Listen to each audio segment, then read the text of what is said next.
Hey everyone, and welcome to the Postcast. It is November 15th, and we are halfway through NaNoWriMo. And we're live for this Postcast. Yes, very exciting. I kind of like the live thing. What do you guys think? I love it. The live is good. The only bad thing about it is if something happens and we can't do it, or something happens, like some sort of, there's no backup, right? There's where if we are recording, it's like scheduled and it kind of just shows up on its own if we can't be there on a Thursday morning. But yeah, I don't know. I kind of like this. Well, and if you didn't see the podcast, then you might not know I'm having my roof done. So if you hear all this banging noises, I'm trying to mute myself when I'm not talking. So I just want to apologize to anybody. It's really not very distracting. Oh, good. Well, that's just the kind of thing that happens. You know what's funny? I bet you it's not distracting to us because we're parents. Like people who I know who are single can't even handle any noise happening in the same sort of environment where they are. Not all of them. I don't mean to paint with a broad brush, but several that I know. Mm-hmm. And when you're a mom with like 4 kids, then you just ignore everything, including the kids. Yeah. Like, what? You've been saying mommy 40 times? My son Michael got a hold of my cell phone one time, and he got in there and he changed the ringtone when he called me to the what's that show? The Family Guy, I think, with the little baby that talks like an adult. And going, mom, mommy, mother. That was his ringtone when he called me. I had a conversation with our youth pastor this week, and he rode down with my family for the quiz meet that we had down in Adrian, which is 2 hours from here. And it was kind of chaotic with my kids and getting out of the house so we're not late and rushing through a drive-through to get on the road, and the roads were bad. And he was like, totally cool with it, even though he's like a 22-year-old single guy, right?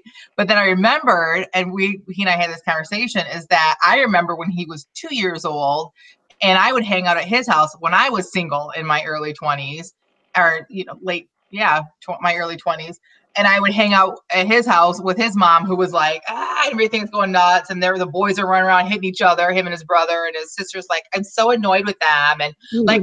And it's just so like it's come full circle. Like now he's the one that has to be in like the chaos, and it was just a really fun conversation for the two of us to have. So, yeah, that sounds fun. All right, Tina. So for those of you who are just tuning in or that are even used to watching the Postcast, this is a little bit different for us because it's nano, and because we want to respect our writing time and make sure that we're focusing first on writing.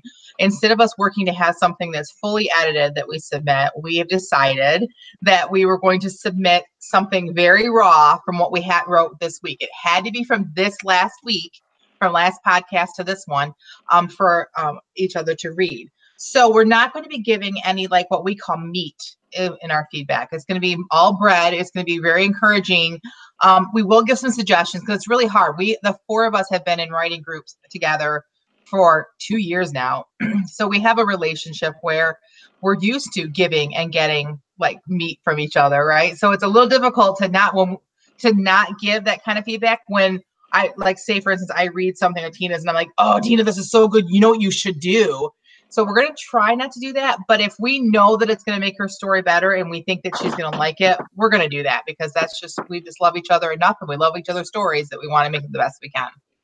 So I just want to say before you go into mine that if somebody's watching and they don't know what meat and bread are, go sign up for our newsletter and download the critique cheat sheet, and you will have complete understanding.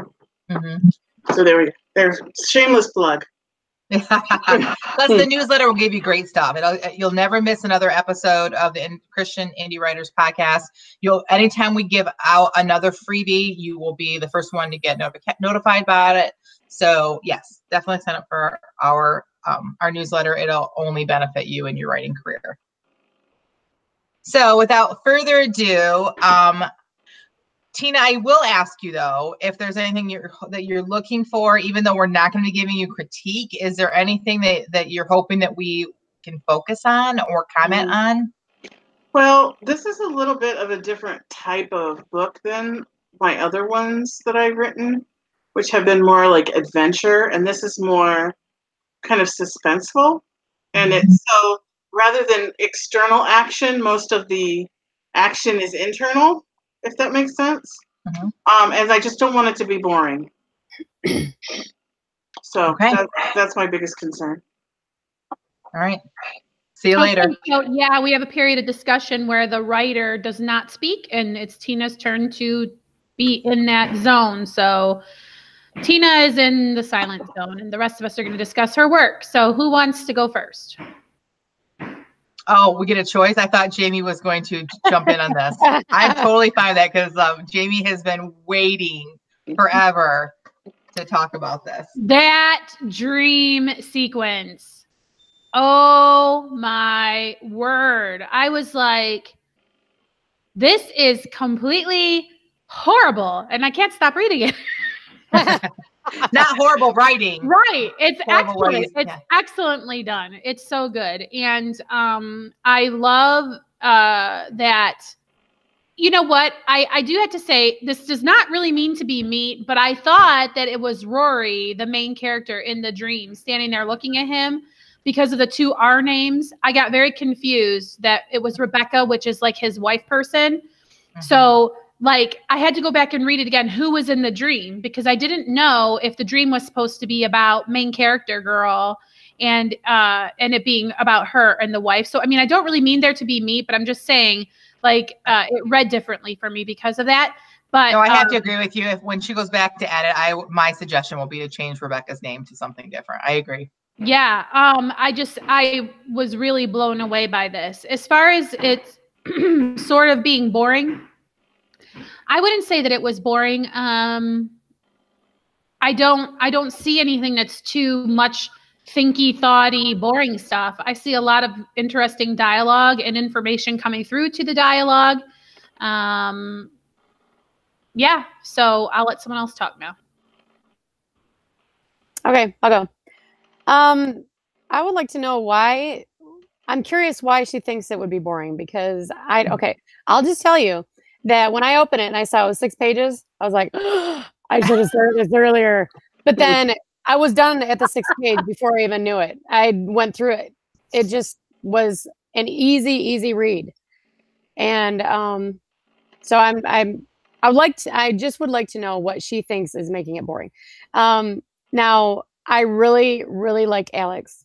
I know you guys probably know more about him than I do because you were helping her write the story, but I hope that he continues to be the good guy that I think that he is.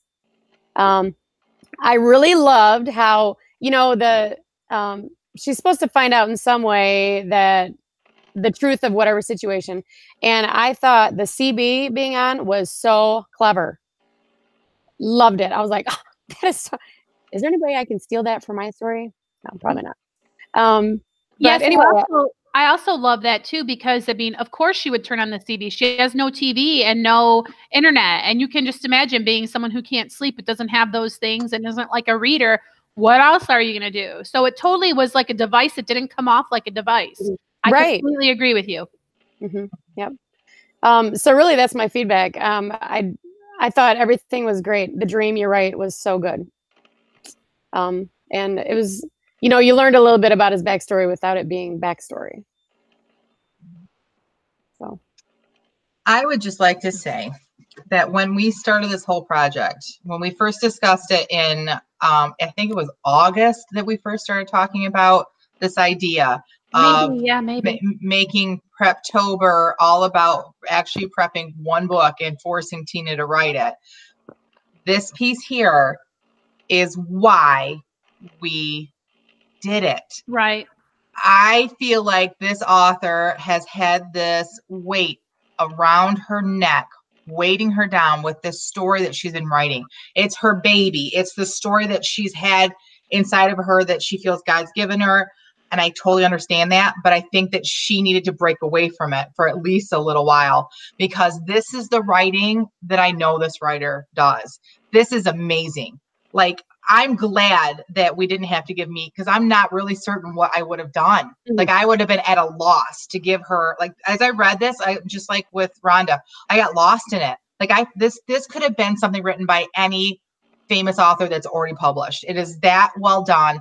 I love the characters. I was in the middle of everything that was happening. I agreed with Rhonda. One of my favorite parts was the CB thing when Rory actually accidentally overhears part of the conversation that we just heard the whole thing of. I love that. That's like so like kind of a romance novel-y, even though this isn't a romance. I love that. And then she turned it off, which gives us a little bit of insight in her character too, which I love that too. And then the other thing that I love this sponsor, I don't know if it's his sponsor or if he's just his pastor, whoever it is that he's talking, because we haven't read the whole thing. We're only getting bits and pieces. Whoever it is that was talking with him on the CB, I love this guy. Like, I just, the way that the way he's talking and how he's holding him accountable, and just, I'm already in love with that character. Like, it's just so well written. I just have to say, this is it. She's found it. This is why we did this. And I cannot wait to read this novel in its entirety. Just kudos. I'm so happy for her. I really agree. When she added in the, he kind of quoted that verse to the guy. That was so smooth, and it was so non-preachy, and it was so conversational. It was great. Agreed. Absolutely agreed. Because it was like natural. This is how people talk. Like, it felt like, and that was what, and you guys will recall, post other podcasts that we've had in the past, that's one of the criticisms I've had. One of the meets I've had is that her characters, to me, didn't sound like that. It was how people would actually talk. This here, I felt like I was just eavesdropping on a conversation. So good. Like, when I got to the end of the 6th page, I was like, I want more. Like, don't tell me I'm done. Like, love it. I'm so happy. Really good. All right. Do you think we can let her out now? I think so. I don't know how much more I can gush about how awesome it is. All right, Tina, what do you think about your feedback? Wow.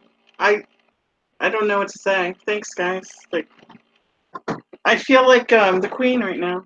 I feel like this is my birthday present. A day late. And I have to say, I love you guys, and your feedback means so much to me. But you guys have been upstaged because my son-in-law is actually an Iraqi war vet with PTSD, and he was here the other night after I had written a piece, and I said, can I just read this to you, and so you can tell me, like, am I way off base? Is there something in here that you would take out or add? Because I don't want this to come off as inauthentic, or somebody who was actually in Fallujah to go, that's not what it was like. And I read it to him, and he loved it. And he said, I said, so what do you think? Does it seem real? And he goes, I'm really uncomfortable right now, so I would say yes. Wow. So it like made him squirm, which I felt really bad about. But at the same time kind of made me happy because I nailed it. So and he helped me out. Like, there's a few things that I've changed based on his feedback. Like, he knew the name of the gun. I didn't know what the name of the gun would have been. And stuff like that. So, and some of the smells, he helped me out with that too. And I think it's okay that you're happy that you nailed it, because it's not really just about the fact that, yay, I'm a good writer, but that you're honoring these vets that do go through this by writing their story properly, as opposed to like doing a Hollywood version of it. So I appreciate that. Yeah. And I know your son-in-law, and he's awesome, and I just appreciate his service as well. So the fact that he liked it means a lot to me too. So yeah, and he said that he was really happy I put the scents in there, the smells, because when he has nightmares, that's one of the most profound things is the smells, and his dreams are really strong. And that's not the word he used, but I can't think of it right now. But yeah, well, thank you guys. I really appreciate it. And I'm glad you like all those characters. Oh, yeah. So good. So tell me some more about him, just real quick, since we lost Jamie. So we'll just kill a little bit more time while we're waiting for her to come back. Tell us about this. Is it his sponsor, like a Alcoholics Anonymous sponsor? Is it a pastor? Who is this guy that he's talking to on the CB? He's another vet. And Alex became a Christian while he was at the war, like over there. And he's like a mentor accountability partner, which is something that, like my husband always encourages men to have, is like another guy that can hold you accountable and pray with you, and you can tell your struggles too. And you meet on a regular basis, kind of mentor relationship. So did they serve together, or did they like meet up in Alaska? Because I know that's gonna be. You don't need to give away too much of your story, because I know that he goes to Alaska on purpose because of what he's been through. But like, well, do you not want to share that? He's from Alaska. Oh, okay. But he kind of went off the reservation when he got back from the war, and went out into the boonies to like be a recluse because he felt like he couldn't be around people. I bet. And I don't know. I guess I didn't think that deeply into the relationship of whether they met in Iraq or not. That's fine. You don't have to. I was just curious. It really doesn't matter for the story. So I just want you guys to know. I just want you guys to know I just put up my my like I'll return in a minute window. So I did hear and see everything. I was just relocating because of something really loud that's happening with the roof. So I didn't miss anything, and I'm really glad that you treated it like I was missing, because I got to get all of that extra juicy goodness. Now you see why I was like so like, oh, can I talk about this? Because it was just so impactful and amazing, and just really good work, Tina. So what was the answer to Rhonda's question, though, as to what did you think was boring? Yes, that's okay.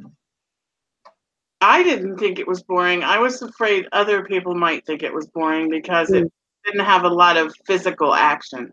Okay. Yeah, because when you care about people, you care about what happens to them. But you don't know if you've accomplished the mission of making your reader care about them, right? So, yeah, gotcha. Well, mission accomplished, because we care. Yeah. Can't wait to see more. We care a lot. All right. So, all right, Tina, you feel like your back's been well fed? Oh, yeah. I'm good for about a month. Well, you only get 2 weeks, because you won't be here with us next week, but week after. I just hope the rest of the book lives up to it, because, you know, it'd be like I'll have this one really good scene, and then like. You know what, Tina? You just write the story, because that's what you've been doing so far, and we're loving it. So just keep going. Okay. Right, and novels are not written; they're edited. So if you can write this well, you can edit even better the rest of it. So just get the story on the paper. Right. Okay, so next up is Jennifer. Now, it's really weird to go back to this piece after reading the scene that we read today. So I have to like reorient myself. Is there any particular feedback that you want from this, Jen? Well, we already talked. I submitted this on purpose because after I finished writing it the first time, not thinking that I was going to be submitting it, I was like, oh, I don't know about this chapter. And you guys were like, why? And so I started telling you what I was concerned about with the chapter. And then you guys kind of talked me through it. And then I ended up submitting it to really let you guys read it and see if like I was on base. So I guess I'm just looking to see if it flows okay, because I go from one scene in his perspective to the next morning and her thinking back on the scene, and then after thinking back, going straight into another scene without it being a break. So I just want to make sure it's not too confusing or too like choppy, I guess. Does it just read well? That's all I want to know. And I always want to know what you think of the characters and if you like them as much as I do. That's it. Okay. All right. So no more talking for you. Challenge of the week. Did she just stick her tongue out at us? Did. You know she did. Oh my goodness. She is such a little sister. It's not even funny. I'm telling you. All right. So who wants to be first? I will. All right. Beatrice. Not my favorite. Not my favorite. Okay. So I like the scene. I know she had some concerns, but I was good with everything. Let's see, I'm trying to find one particular line. I might have to wait on that. Okay, I guess my question, if I have any questions, is Grant, did he actually have a relationship with Beatrice, like inappropriate one, or did he just daydream about her? Well, and also, if he was so engrossed with her, then can he trust how engrossed he is with Sarah now? I guess I totally know what you mean, because I had the same conversation with this author, because when she was telling me kind of just the general plot that there's this ex who happens to be married to the brother, I'm like, well, that's really kind of sticky if they were really together, because I was like, well, how often will they see each other? Like, are they going to be living in the same house? Because that would make everything really awkward. Do they just come around for a holiday? You know what I mean? So I guess I kind of have the same question that you do. Like, what was the nature of their relationship, and how much was he truly in love with her? And that's a very good point too. Then how can he trust what he feels about Sarah? Which I hope we're not sliding too dangerously close into meat territory, but I think it's the stuff that the author would want to hear, that we have these questions. So I'm totally with you with that question. Okay. Well, you did clarify one thing a little bit. You said before, so that's correct. He was interested in Beatrice before she married his brother? Yes. They were boyfriend and girlfriend before. Okay, because I was thinking it was an inappropriate, like seriously inappropriate relationship. So that clarifies it a little bit. I think that she picked the brother because the brother was going to go do something that would get money, I think, is what the author had revealed. And then this brother was not going to have money. And so she kind of picked the other one. Okay, well, that validates how I feel about Beatrice already. So, all right. Well, that was really the only question I really had. She writes so well. I don't have anything that I would change or critique. I guess we're not supposed to critique anyway. So, good job. To be encouraging. Yeah, and the whole thing where she was worried about it flowing, like you said, I mean, it didn't throw me or startle me. I mean, I'm not a romance reader. I'm just a reader. And as just a reader, the whole thing kind of made sense how it flowed through here. So I didn't have the concerns. And I love, too, because she had sort of taken our advice into advisement. And she does kind of like run through it through the mind of the female character, which I love. Instead of telling us how everything went down at dinner, she had it be more the reaction of the girl to what had happened at the dinner, and sort of did, go through the scene without exactly inventorying. Do you know what I mean? And so I think she handled it really great. And I love that she has these children involved in this drama of their relationship. Their role is very cute and I think appropriate, because, they're kind of like Peter Pan. Don't take away our mother. You know what I mean? Like, selfishly is really kind of all they care about, because they haven't grown up yet, right? But I love when children are being selfish, because that's just what they do. They like want to fulfill their needs, and they look for the thing that will be good for them, So anyway, I thought that they were well written and included appropriately. I agree. And you know what I love? I love how these characters are so real to Rhonda. They are. Like, she's actually mad at Beatrice over there. Who does she think she is? I don't like Beatrice either, but I didn't yell at her when I was reading, so I don't know. I didn't even notice the transition. That's how smooth it was. Because when she said that right before this, and she said, I wanted to make sure, I was like, what transition? So I had to like flip my pages and find it. So it just read very smooth and natural to me that there was a transition there, because I didn't even notice. And I love those little boys. They're so cheeky, and I love the way they like scold their bigger brother. Yeah, I just love everyone but Beatrice. Well, she's the one you love to hate, right? Yeah. So even she is loved in some way. Like, I know people like her, and then I just want to like kill them all. So you're like, oh, it's so smooth and natural. So first I think, oh, coffee is smooth, and then I think, oh, like legs, like shaving cream of legs. She's smooth and natural. Like, I don't know why my brain. So that for whatever that's worth, my brain is now thinking about like shaving cream. Great. The author is not sure how to take that comment. But I mean, she had said to Tina, you could pull this Tina's book out of like something that's published today, and I would kind of feel similarly. I mean, it does not have an issue that she's concerned about it having.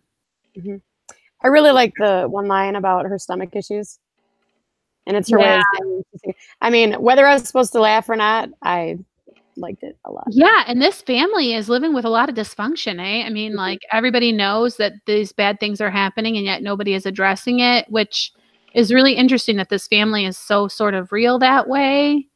And you just, I don't know, because, you know, you see historical period things and everybody knows that stuff is going on, but nobody addresses it. And it's, I don't know, it's really, really well done with just a few words. You're right, Rhonda. Yeah. All right. So should we let her come out? Yes. All right. Come out, Jennifer. Thank you, guys. I really appreciate listening to that.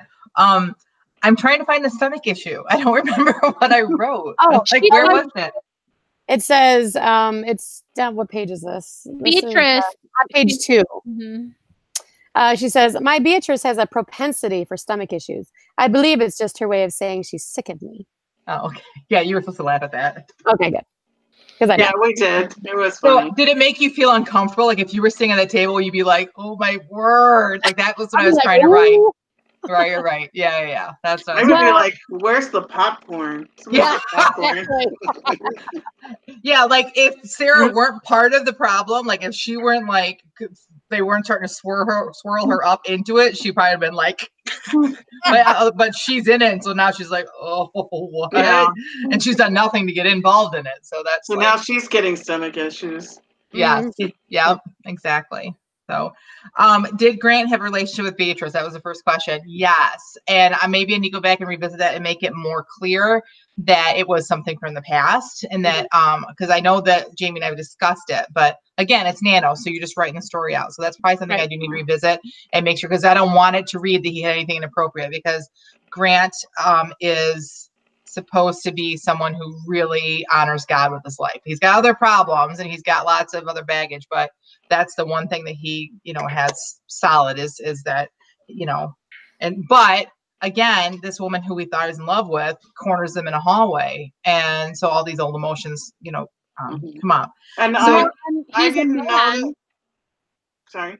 He's a man, so he's going to have a physical response to a beautiful woman, regardless of what his mind is telling him. So it was done well. Sorry, Tina, what were you going to say? I wasn't part of that conversation, I guess, when you were talking about they had a relationship before. Mm-hmm. And when I was reading this, and there was no clue to me that, I couldn't tell that there was something, I felt like maybe they had an affair, but not like an actual relationship before she met her brother. Okay, I'll have to revisit the chapter before this too, because you guys have not read it, but it's the conversation that Grant has with his mother in his mother's office, because he's trying to get his mother to fire Sarah, and they do allude to the fact that that he needs to get the mother alludes to the fact that he needs to get over his ex-girlfriend, and so he, so that would probably help. Yeah. So you don't have that information.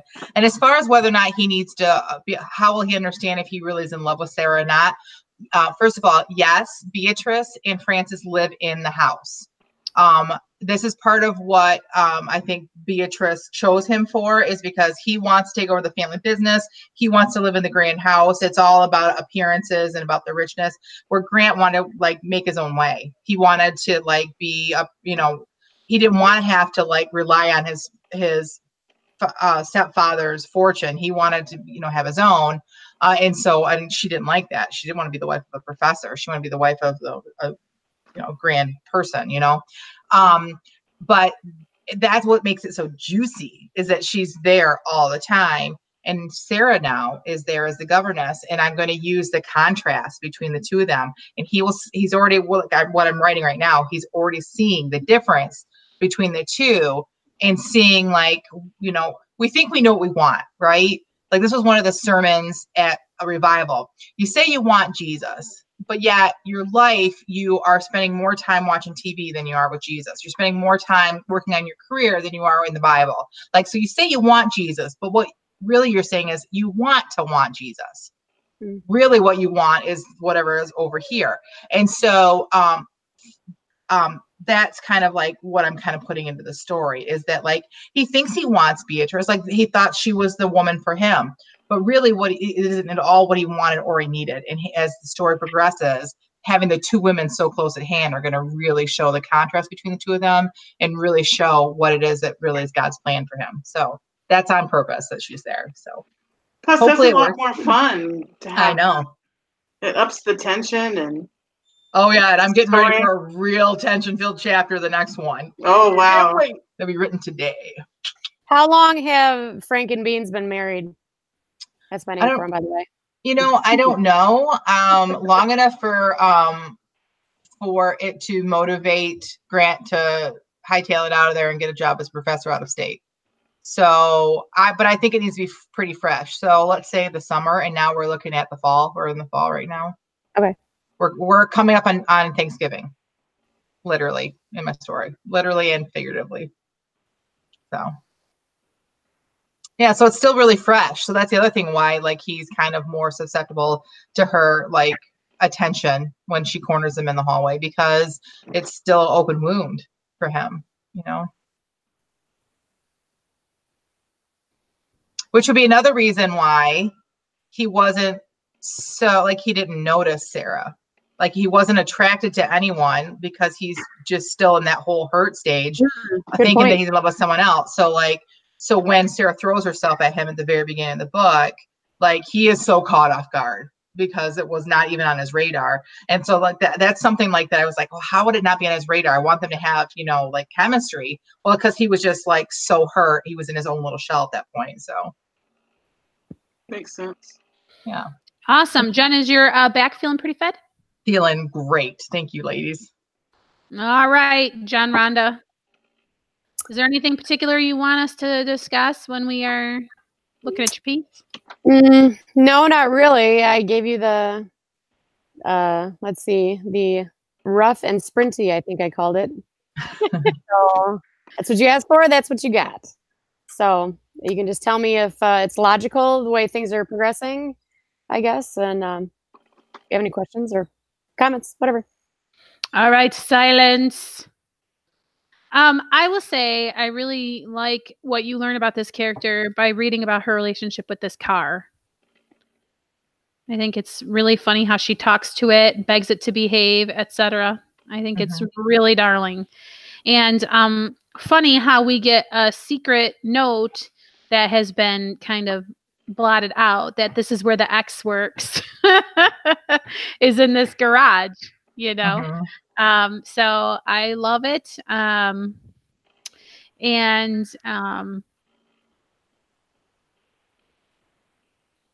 love it. Go ahead.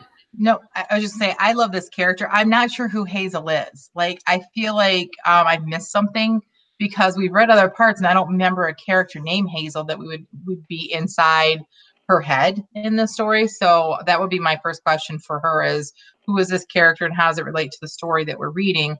But I do love her because the fact that she put things on her list that she'd already done just because she makes her feel satisfied to check it off.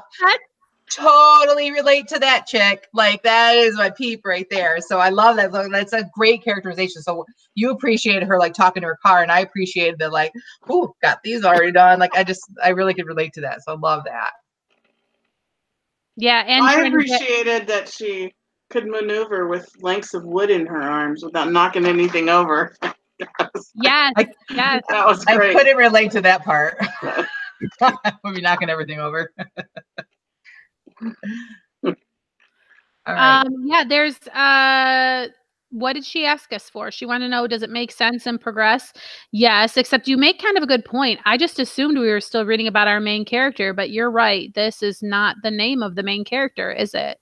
I don't remember the name though now. Isn't that funny? Like, but I know it's not Hazel unless she's changed the name, or unless I'm just senile. But is it the mom? Maybe is it her mom? Well, no, I thought that was Nettie. Yeah, Nettie. Nettie's the grandma.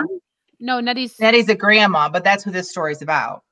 Like this is the prequel of what we had been reading before Nano. So this is Nettie is the main person, and she introduces a lot of different characters. And so here's the downside to what we're doing. Like we have to submit something we've written this last week, but no one's read anything that we've written except what we wrote the week before, which in a normal world would be okay. But in Nano world, there's a lot of words between last week and this week. So I know we're missing big chunks. So like, I don't know who Mr. Bennett is, and I don't know about this X, and I don't know who Hazel is. But that's not I don't mean that to be criticism. I'm just saying these are questions I have for her because I love her. I love the character and I love how she's writing it. And it just feels like, I feel like I'm there and I feel cold. Like as I'm reading it, like I literally was like, is it cold outside? Because like, why is her car not, in my mind, the car's not working because it's cold out. Maybe it's because I'm in Michigan right now and that's what would happen. And it is cold out. Yeah, so maybe, but that's what a good writing does too, is like we put ourselves into it. And sometimes we bring our own experiences to a book that the author never imagined or expected, but it still is a good book when we are able to do that, when we feel that connected to the writing. So yeah, and I am left feeling still a little confused because the girl has a Z brooch that she wears because there's a Z in her name. She's called Z. So I thought that this was the main character because the name has a Z in it. So you're right. Nettie can't be the main character. So then, okay, so this is the main character, and I'm just getting stories confused. Then I think we just haven't heard her called Hazel much in the scenes that we read. She's just been more being called Z or she. You know what I mean? Like, I think you're right. So, all right, so I am senile. So thank you for pointing that out. So I'm not the one who's confused. I thought I was the one who was confused. I don't know. I think it's you guys that are confused. Yeah, I thought I was reading it as though that's who it was. And if that's the case, I feel that's amazing. And whoever this girl is, I really like her. And you're right, Jennifer, your whole point is absolutely correct because decisions are also made. What if we're both right? And this is like the main character, but that's not her name from before because the writer has decided to change that. Do you know what I mean? Mm-hmm. I know I changed the name of my main male character, which I'm sure is going to confuse everybody because it happened not during a day when we were sharing. So, well, anyway, so does anybody else have any feedback about the piece? I just want to share my favorite line. Yes. I love that the tornado sputtered and coughed like a TB patient. Yes. Love it. Like making the car feel like it's a person, but not only that, like setting us in the right time period too. Like you don't talk about TB very often anymore. I got 4 hours of sleep last night. That's my excuse. Anyway, like it's not something, but back then, like it automatically transports you to a different time, right? Like it transports us to when it would have been more of a reference, like, oh, your car sounds like it's a TB patient. You know what I mean? Like I just love that she threw that in there without saying, like without telling us that it was set in the past. So I love that. Yeah, totally agree. Totally agree, Jen. And I just always love the way that this author phrases things. Yes, me too. So it's really hard to pick out a favorite line because there's several. So. Well, when she sits there and talks about adding things to the list and crossing them off and all of that, I actually went back and kind of studied how she wrote that because a lot of times I want to write mundane stuff like that and can't figure out a way to write it that doesn't sound clunky and awkward. And she totally nails it in here. And this was like sprinty. So I'm a little bit jealous of that ability because, you know what I mean? I don't think that it would have come out so polished if I would have just tried to sit down and describe a list-makey kind of a person and those things that they do. Right, because I think the difference is instead of just writing mundane things, it's got a purpose. Like her purpose is she wants to show a tidbit of this person's personality, and she shows it through a mundane thing. I think sometimes authors try to like just put mundane things in there, just so we can see like what the room looks like, and we can see like what color their hair is when it doesn't have a bit of difference to what's happening in the story right then. Right. We've all read stories like that where you're just getting so bored because all these details don't have any impact on what's happening in the story right now. This author is so good at giving us details that are impacting the story right at that moment. And so kudos. Love it. All right. Should we let her come out? No, let's leave her in there for a little bit longer. Yeah, I think so too. Nah, come on out. Thank you. You guys are so nice to me. I just can't believe it. I really appreciate all that. That was so nice. She can't believe that we're nice. Well, I can't believe that Jamie's nice today. It's not her day to be nice. Yeah, I know. And I really like that you appreciate her 1950s style bujo. I really do. Let's see. Okay, so I'll explain to you that Hazel was a name generator name that I just stuck with to give her a name at the beginning of it. And then I looked up what are nicknames for, because her friends, because she's barely out of being a teenager, and her friends aren't going to be calling her Hazel, or they could maybe, but I thought that they would give her a nickname, especially Nettie, because Nettie is 17 in this novella. And so anyway, Zee is a common nickname for women named Hazel or girls named Hazel back in those days. And so that actually is what began the whole Zorro portion of it, and her Z brooch that she loves and all that sort of stuff. And so Nettie will be in this story. She will be. Okay. Yes. She's going to be her 17-year-old next door neighbor who, my mom, she always talks about when she was younger, she and her cousin would go to her friend's house, and they would, like if she had a big date coming up, Nettie or mom and her older cousin, they would go over and sit on there and just watch her get dressed and, help her fluff her crinolines and all that old fashioned kind of stuff. So Nettie's going to be that younger neighbor girl who just kind of wants to learn the ways of womanhood from Z, if you know what I mean. Is that the girl who was helping her with her date decide to go on the date in that one scene that you let us read? Like she didn't know. No, this is different. So that's not Nettie in that scene. No, she's got a friend who's a contemporary. Gotcha. Her name is Betty, and Nettie wasn't in that original scene, but she's gonna be. Gotcha. So I'm adding her into it, just as that homage to mom. So you guys were so flattering, and I really appreciate everything you said. I don't remember if you had any more questions. I forgot to bring my notepad over here. Can I just say I'm really glad I never had to fluff crinolines? Yeah.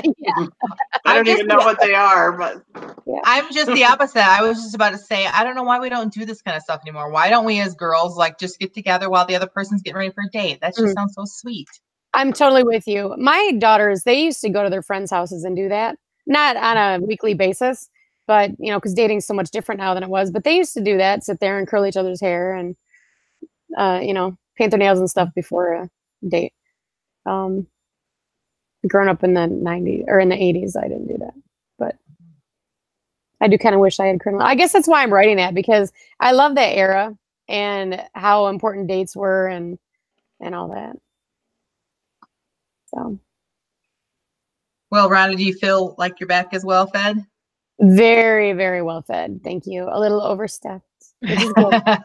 Overstuffed because, Thanksgiving. Thanksgiving is coming up. And so we will not be doing a postcast next week, right? So, so for all you Patreons out there, sorry, but it's Turkey Day. We're going to be live streaming for the podcast, but no postcast on Thanksgiving 2018. Sorry. But there will be 4 postcasts this month. You're not getting shortchanged because there are 5 Thursdays. So it's all good. That works out great. Awesome. Mm-hmm. All right, Jamie. Shocker, but Jamie's last. What a surprise. What a plot twist. All right, Jamie, what are you looking for from us or hoping to hear from us? I don't know. I mean, really, the problem I had was I didn't really want to submit a critical scene in my book that was rough, because so all of the stuff that I thought that I wrote that was extremely interesting and extremely whatever, and really helped the plot move forward, et cetera, was too rough to show you now. I want you to see it when it's more polished, right? And so I just kind of wrote this expressly during a sprint. This will be the piece that I'm going to submit to the postcast. So I won't be surprised if I hear it's doldrummy and I hate it.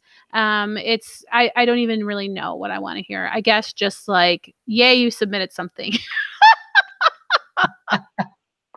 Because it was very hard to because my good stuff I do think is really good, but also without editing it, there's so much in there that's just not, that you would so not love the scene the way that I feel like you would or should.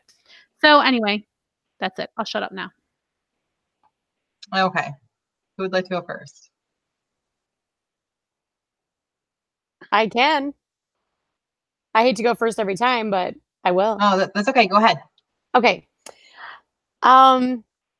Okay, I don't want this to sound harsh, but so Brianna's a widow now. I'm happy about that.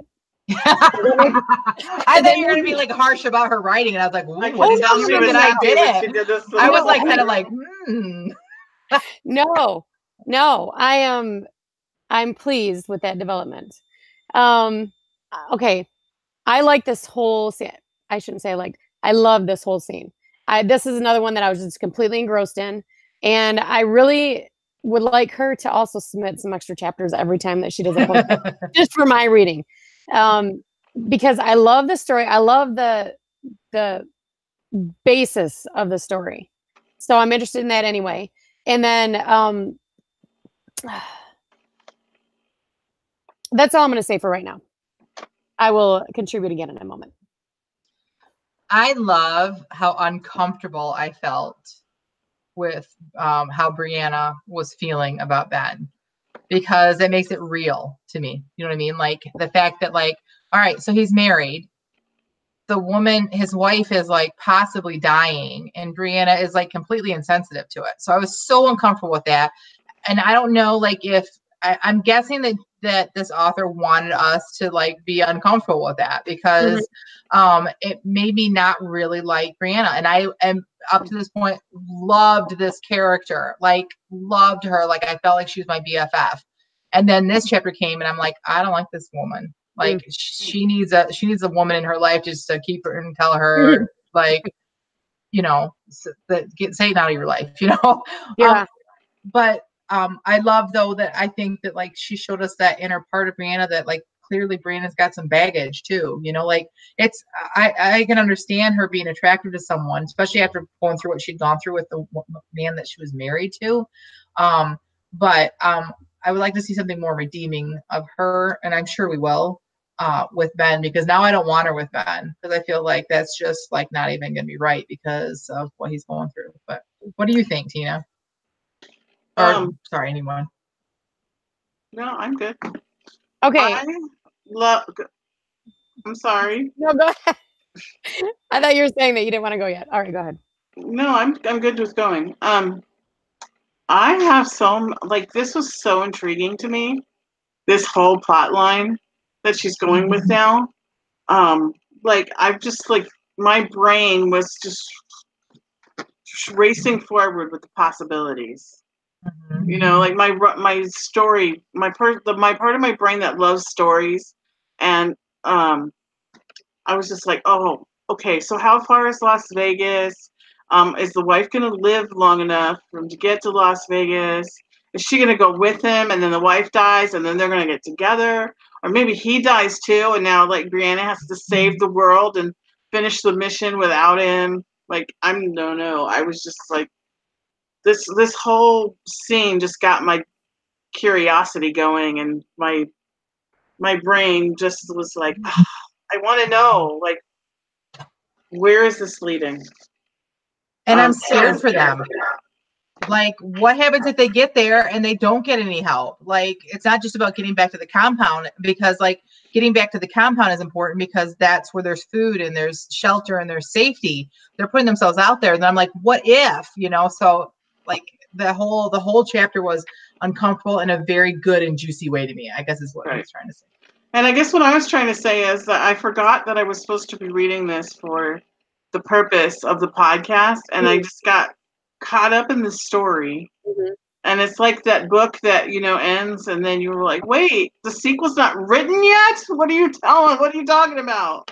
So that's how I felt when I was done. Okay, I'm jumping in here.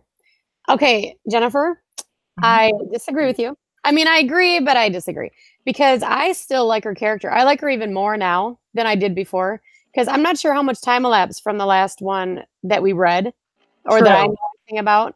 But obviously, the trouble has been a while because people are starting to lose weight from malnutrition or whatever. And so I don't know that well, she must have baggage from being married to a guy like that. I can't remember his name right now. But Roy. So I think that maybe right now it's been the trouble long enough that maybe it's survival of the fittest, whether for food or for romance, or not even romance, but just companionship, or Sex. being Adam and Eve, whatever. Right. So I really like this development in her personality. And go ahead. Maybe I should clarify. I'm not saying I didn't like the writing or I didn't like the development. Oh, no. I don't like the character is starting to get creepy. Like I'm not loving her like I did before, but I think that's a good thing. I think that like they have good characters, they have to have good flaws, and they have to be realistic. And even people I love, I don't always like. Mm-hmm. So, so sorry, go ahead. I was just going to say, as far as them going to Las Vegas, so that's their plan, and they're going to end up going, but I really hope his wife dies before they even leave, because I don't think that's going to be good for them to go to Las Vegas. So as the reader, I'm not hoping that they go. And I like that he's so focused on his wife right now. I think that really says something about his character. And anyway. So let me ask you this, Rhonda. Since you don't want them to go, what do you think the author's plan is? What do I think that maybe she'll have the wife die before. Well, I can't say. What I would like to see is that she'll have the wife die before they leave. That's what you want, but what do you think is going to happen? Because knowing this author. Or they're going to start headed to Las Vegas, and then somehow they're going to find out that either the doctor went crazy, or he's a zombie now, or not a zombie. No zombies. Please, no zombies. Please. So anyway, I don't think that plan is going to work out, but I think it's going to advance the relationship in some way. And I would say, knowing this author, she's not a romance writer. Right. So whatever is going to happen, it's going to be completely unpredictable, I think. Oh yeah, I agree. The cat's going to turn into an alien or something. Yeah. No, I don't think that's going to happen, but I honestly don't think that the characters we like are going to survive. Like I think it looks like they're going to survive because all these other people are dying, and the ones that are more like, chunky, and the ones that that society would have claimed to be unhealthy before are the ones that are surviving. I think that there's going to be an upset, because I just think that that's more of the type of, because it's going to teach us a lesson somehow. So yeah, wouldn't it be fun if Ben died, and then fun. She and his wife had to go save the world together. Like that. Like She Lives. That could be a really good character arc, because then that really could make Brianna have to really examine who she is and what she is created for. It isn't just about a man, because her whole life she's been like about a man. First, it was probably her dad first, and then it became Roy, and everything was all what Roy wanted, and she had to do whatever Roy said. And then, of course, the minute that Roy's gone, she's going to take those emotions and transfer them over to another man. So that's a really good plot point, Tina. I could get behind that story. Not as a romance, romance, and I can enjoy stories that aren't romances. No, I can enjoy non-romantic stories, right? She's not calling this. She's not calling this romance. Okay. All right. No. All right. I'd like to make a comment on her naming, because I would like to know why the wife doesn't have a name. The children don't have a name of the wife, but she's come up with the formula is called Squill, which I love. And and the triad shots, very I like those names. I can work with them. And then the doctor, Samuel Barakesh, I guess is how you pronounce it. He's got a name, and the wife doesn't have a name. So that's very interesting that she was able to easily come up with the names for all these different elements of the story, but an author who is so character driven and who writes such great characters doesn't have names for all the characters. I wonder if it's because she puts too much pressure on herself to have the right name for the right character. I don't know. That's a really good question. Maybe she doesn't like the wife either. Or maybe she was just sprinting and she didn't have time to research the names. So she didn't give her one. Oh, for sure. But I do think that Rhonda's point is really good. Like that she didn't have time for that, but she had time for the other things. So that's that. The author may not even be able to answer that. That might be something that's really somewhere deep inside of her to try to figure out. But I love that question. It's Freudian. All right. Anything else before we let her loose? I think I'm good for now. Jamie. time to come out. Okay. I just have to say that if I was ever not a fan of the isolation booth, today may be one, because you guys were so funny. This was like the most entertaining thing to sit here and watch like a TV show about something you wrote that people are reacting to is hilarious. Oh my goodness. Rhonda, like, Roy, that's right.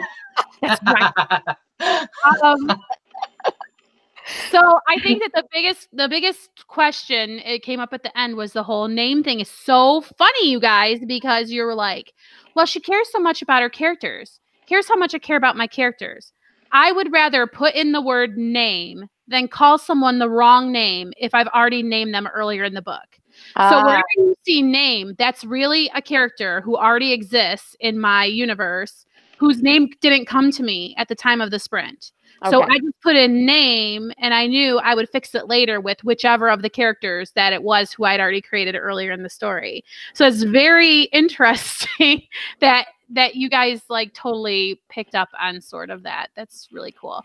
I sort of want to address what Jennifer said, but then I sort of don't, because I feel like somewhere in the span of the 30,000 other words, she may change how she feels. I don't think there is redemptive value in coveting someone else's spouse, but I think, and I know that about you, so that's why when I read it, Mm-hmm.